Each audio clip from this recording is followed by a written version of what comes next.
अब निगोदिया जीव एक श्वास में 38 बार जन्मता है और मरण करता है, उसको क्या किसी प्रकार का उसका अस्तित्व जैसा है ही नहीं, एकमात्र मरण के दुख वह भोग रहा है। तो यहाँ पर भी ऐसे व्यक्ति, ऐसे जीव कुछ जन्म तो ले लिया परंतु प्रति समय वह मर रहे हैं। क्यों? क्योंकि उन्होंने जीना जाना ही नहीं, इसलिए वह प्रति समय मर रहे हैं। दूसरे जीव जो पहले थे अब नहीं है और आगे भी नहीं होंगे। पहले थे, पहले उन्होंने बहुत पुण्य किया होगा, धर्म का कुछ साथ रहा तो पहले उनका बहुत अच्छा जीवन रहा और उस धर्म के प्रभाव से यहाँ पर आ गए, मनुष्य बन गए। परंतु उनकी स्थिति कैसी? उनकी स्थिति ऐसी कि पहले तो धर्म कर लिया, अभी धर्म नहीं कर रहे हैं और आगे भी नहीं कुछ करेंगे। एक कहानी आप लोगों ने सुनी होगी, 7 पीढ़ी की चिंता। 7 पीढ़ी की चिंता कैसे? कि एक सेठ जी ने अपने मुनीब से बोल दिया कि मुनीब हिसाब तो लगाओ कि हमारे पास कितनी संपदा है। मुनीब जी ने 7 दिन तक हिसाब किताब लगाते रहे और हिसाब किताब लगाने के बाद आके बोलते हैं सेठ जी से कि सेठ जी अपने पास इतनी धन संपदा है कि 7 पीढ़ी कुछ भी ना कमाए तो 7 पीढ़ी तक वह धन चलता रहेगा, 8वीं पीढ़ी के लिए वह धन नहीं बचेगा। अब सेठ जी को अपनी 8वीं पीढ़ी की चिंता हो गई कि मेरी 8वीं पीढ़ी का क्या होगा, 8वीं पीढ़ी का क्या होगा। अब सोच लीजिए कि ऐसे जीव, एक उदाहरण मात्र हुआ कि 8वीं पीढ़ी का क्या होगा। परंतु ये देखा जाए तो यहाँ पर जितने ही व्यक्ति हैं उनको भी अपनी 8वीं पीढ़ी की चिंता नहीं तो दूसरी तीसरी पीढ़ी की तो चिंता है। क्यों है? हर व्यक्ति जन्म लेता है और उसके साथ पुण्य पाप जरूर साथ में आता है। अब आपका जो बेटा है उसने जन्म लिया तो क्या उसका पुण्य नहीं है? बिल्कुल उसका पुण्य है। आपका जो नाती होगा उसका पुण्य नहीं है क्या? उसका भी पुण्य होगा। परंतु इतनी चिंता कि 70 साल 80 साल के दादाजी भी दुकानदारी में लगे हुए हैं, 99 के चक्कर में लगे हुए हैं। उनसे बोलो कि मंदिर चले जाओ, पूजन कर लो, धर्म कर लो, तो कमर में दर्द है, पेट में दर्द है, सिर में दर्द है, ब्लड प्रेशर हाई हो रहा है, दुनिया भर के बहाने चालू। परंतु दुकानदारी के लिए कुछ भी नहीं, कोई दर्द नहीं, कुछ भी नहीं। क्यों? क्योंकि उसमें उनकी तृष्णा है, उसमें उनकी लालसा है, उसमें उनकी रुचि है। उनको ऐसा लग रहा है कि मेरे बाद मेरे बच्चों का क्या होगा, जब तक हम हैं, जब तक कुछ काम कर लें। तो सोच लीजिए कि ऐसा व्यक्ति जो 8वीं पीढ़ी की चिंता करने वाला और दूसरी तीसरी पीढ़ी की चिंता करने वाला, उसमें किसी प्रकार का कोई अंतर नहीं है। तो ऐसे व्यक्ति ने पहले धर्म बहुत किया, अब नहीं। रावण की कथा आती है, रावण अर्धचक्री पति नारायण कैसे हुआ? तो उसने बहुत पुण्य किया। फिर बाद में क्या हुआ? अपने पुण्य को विष्णु में उड़ा दिया, अपने पुण्य के फल में गाफिल हो गया। फिर बाद में आगे के लिए पुण्य नहीं कर पाया। तो ऐसे जीव भी बहुत हैं कि पुण्य तो मिल गया परंतु पुण्य यदि साथ में नहीं रहेगा तो अगले भाव में आपकी स्थिति क्या होगी। तो पूर्व पुण्य से बहुत कुछ मिला, परंतु अब यदि पुण्य को एकत्रित नहीं किया तो आगे की यात्रा, कोई व्यक्ति यात्रा के लिए निकलता है तो यात्रा के लिए पुराने जमाने में तो वह नाश्ता कलेवा अपने साथ रख कर ले जाता था, वो सामग्री पाथी जिसको बोलते थे कि रास्ते में हमारा क्या होगा, खाने पीने की सामग्री। आज के समय में हर व्यक्ति अपने साथ पैसा रख के जाता है, कहीं पर किसी भी होटल में आदि में भोजन कर लिया। परंतु यदि हाथ में कुछ भी ना हो तो आपकी यात्रा कैसी हो। तो ऐसे बहुत से जीव हैं कि जो पहले तो थे अब नहीं है और आगे भी नहीं होंगे। एक कथा सुनी होगी आपने कि राजा मुनि महाराज के पास गया और मुनि महाराज ने बोल दिया, पूछा कि मेरा भविष्य क्या होगा। तो मुनि महाराज ने कहा कि विष्ठा के कीड़े बनोगे। अब सोच लीजिए कि एक राजा और विष्ठा का कीड़ा, संभव है? बिल्कुल संभव है।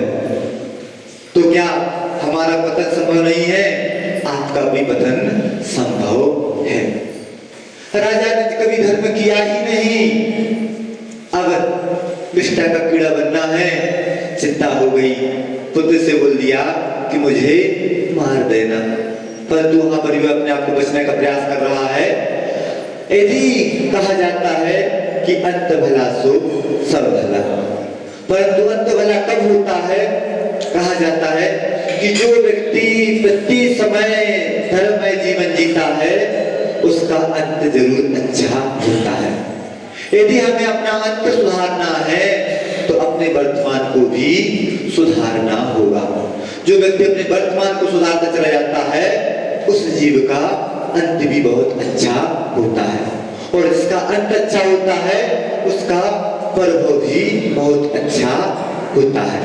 तो ऐसे राजा जैसे भी जीव बहुत हैं, रावण जैसे भी बहुत जीव हैं, और सिर जी जैसे भी बहुत जीव हैं, परंतु हम पिछले जन्म के माध्यम से, पुण्य के फल के माध्यम से इस जन्म में यदि इच्छा नहीं बना पाए तो हमारी स्थिति कैसी हो जाएगी? आदमी कभी सोचता ही नहीं। क्यों नहीं सोचता? कि एक व्यक्ति तो भगवान को सब कुछ मानता है, बोलता है कि जैसा होगा भगवान करेंगे, और एक व्यक्ति कर्म को मानता है कि जैसा हम कर्म करेंगे वैसा हमें फल मिलेगा। तो यदि आप उस कर्म फल को सिद्धांत कर रहे हैं तो आप अपनी प्रत्येक क्रिया को देखना शुरू कर दें कि जो मैं कर रहा हूं उसका फल क्या होगा। जिस व्यक्ति ने सोचना शुरू कर दिया कि मैं जो कर रहा हूं उसका फल क्या होगा, वह व्यक्ति प्रत्येक समय अपनी क्रियाओं को अच्छा बनाने का प्रयास करेगा, धर्ममय जीवन जीने का प्रयास करेगा। तीसरा व्यक्ति वह होता है कि जो पहले नहीं था अब है और आगे भी होगा। ऐसा जीव भी कि जो पहले नहीं था, हाँ पहले बिल्कुल भी नहीं था, धर्म कभी उसने जाना नहीं, समझा नहीं, परंतु उस आखिरी समय में उसने धर्म के जैसा कुछ कर लिया और उसके माध्यम से अभी भी होगा और आगे भी होगा। यमपाल चांडाल की कथा आप लोगों ने सुनी होगी कि यमपाल चांडाल किस कुल में जन्म लिया? चांडाल कुल में जन्म लिया। क्यों लिया?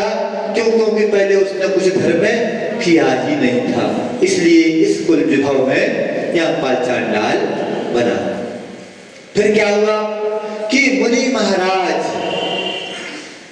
के माध्यम से उसने नियम ले लिया कि अष्टमी चतुर्दशी को किसी प्रकार की हिंसा हम करेंगे ही नहीं। और जब उसकी विपत्ति आई, विपत्ति की परीक्षा, आप उसमें कुछ धर्म की परीक्षा हुई विपत्ति में, तो वह यमपाल चांडाल उस परीक्षा में खराब उतरा।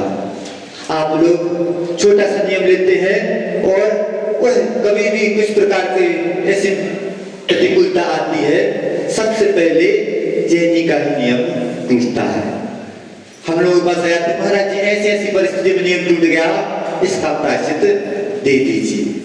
अब छोटी छोटी परिस्थितियों में भी नियम टूटने लगे। एक दिन की भूख भी व्यक्ति सहन ना कर पाए और रात में भोजन का त्याग किया था और भोजन कर ले, तो क्या जब जान हाथ में आ जाएगी उस समय वह नियम का पालन कर पाएगा? 3 काल में वह उस नियम का पालन नहीं कर पाएगा। तो जैसे ही यमपाल चांडाल के ऊपर कि नहीं कुछ भी हो, राजा की आज्ञा है, तो मैं तो राजकुमार को फांसी की सजा देनी है, उसने बोल दिया कि नहीं, मैंने तो नियम लिया है कि कुछ भी हो जाए परंतु अष्टमी और चतुर्दशी के दिन हिंसा नहीं करेंगे। और जब राजा की आज्ञा का भंग हुआ तो राजा ने अपने राजकुमार को भी और यमपाल चांडाल को भी, दोनों को मगरमच्छ से भरे हुए तालाब में फेंकवा दिया। राजकुमार ने हिंसा की थी, उसका फल यह हुआ कि उस मगरमच्छ खा गए। यमपाल चांडाल ने भी हिंसा की थी, परंतु एक नियम उसके साथ था। चांडाल होने के बाद जिसका पूरा जीवन हिंसा में बीता, परंतु एक नियम के माध्यम से देवों ने भी सोने का सिंहासन वहां पर बना दिया और उसकी जय जयकार होने लगी। तो सोच लीजिए कि एक नियम जिसने पहले कभी धर्म नहीं किया, परंतु इसका यह फल भी अच्छा बन गया, और अगला भाव भी, जब इस भाव में उसके देव लोग सहायता कर रहे हैं तो अगला भाव उसका कैसा होगा आप लोग स्वयं सोच सकते हैं। तो ऐसा जीव जो पहले तो नहीं था, अब है और आगे भी होगा। एक जीव और है कि जो पहले भी था, अब भी है और आगे भी होगा। धर्म कहा जाता है कि धर्म इस भाव को भी अच्छा बनाता है और परभव को भी अच्छा बनाता है। और उसी धर्म के प्रभाव से भरत चक्रवर्ती जो सर्वार्थ सिद्धि गए, सर्वार्थ सिद्धि जाने के बाद आकर यहाँ पर चक्रवर्ती हुए। और चक्रवर्ती जैसे ही दीक्षा ग्रहण की और अंतर्मुहूर्त में केवल ज्ञान की प्राप्ति हो गई। अब सोच सकते हैं कि आदिनाथ भगवान को तो 1000 वर्ष लगे, बाहुबली महाराज के लिए भी 1 वर्ष लगा, और भरत चक्रवर्ती एक अंतर्मुहूर्त में केवल ज्ञान की प्राप्ति कर ली।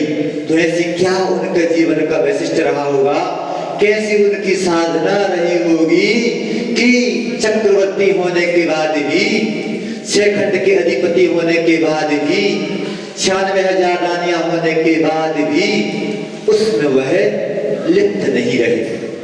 उनके जीवन की कथा पढ़ने में आती है कि जब उनको उठाया जाता था तो जो भेरी बजाई जाती थी उसमें एक ही बात कही जाती थी, बढ़ते भयम, बढ़ते भयम, भय बढ़ रहा है।